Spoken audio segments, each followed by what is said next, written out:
I'm open-minded. Totally. And so and it could have gone a completely different route versus me saying, like, "Unfortunately, I don't know if I'll ever feel safe with you again, and it's completely shut off my erotic energy for you." It was like my body, like, repulsed and rejected him, Mhm. and now it's like How did he handle that? I'm he curious. listened. Okay. He listened, and then since then, we've had some conversations. I don't know if he has a full grasp on exactly how, like, how it triggered me or how, Sure. yeah, or the sensitivity in that I have with that. Deal. He's a man with a woman. I mean, Yeah.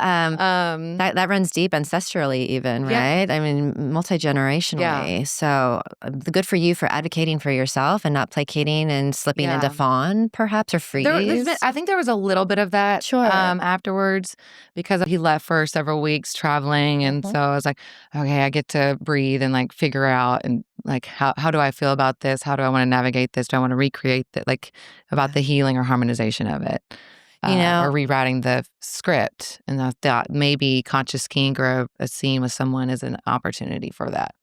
I think it was Maybe. actually such a beautiful learning experience for him and for you, perhaps, Mhm. that the question he asked is like, "Do you trust me?" And the answer was like, "Well, no, but can I trust you with my truth now? Not with the Mm. knife in your hand, Mm. but can you actually handle the truth of what's really coming through now in this Mm. moment?" And hopefully it's an exercise for him to understand trust is earned and it's built slowly and it's through Mm. conversation and it's through, yeah, like showing up and all of that sort of stuff.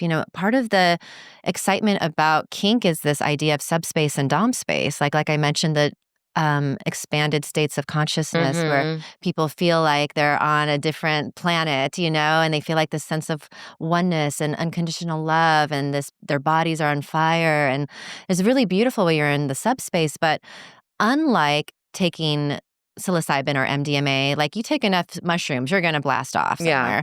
Not the same in kink, not the same in erotic Mm. work. Like you have to feel safety and trust. And how is that established? Through conversations, through Mm. communication, through attunement.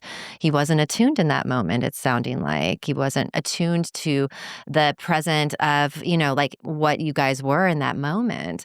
So the idea of like, yeah, exploring is like we're always learning about each other and ourselves, and we can't blast off into those euphoric states that I'm sure he wanted to bring you into euphoria and wanted you to Mhm. like be orgasmic, and it did the opposite because there Mhm. wasn't this foundation that was needed for that to take place.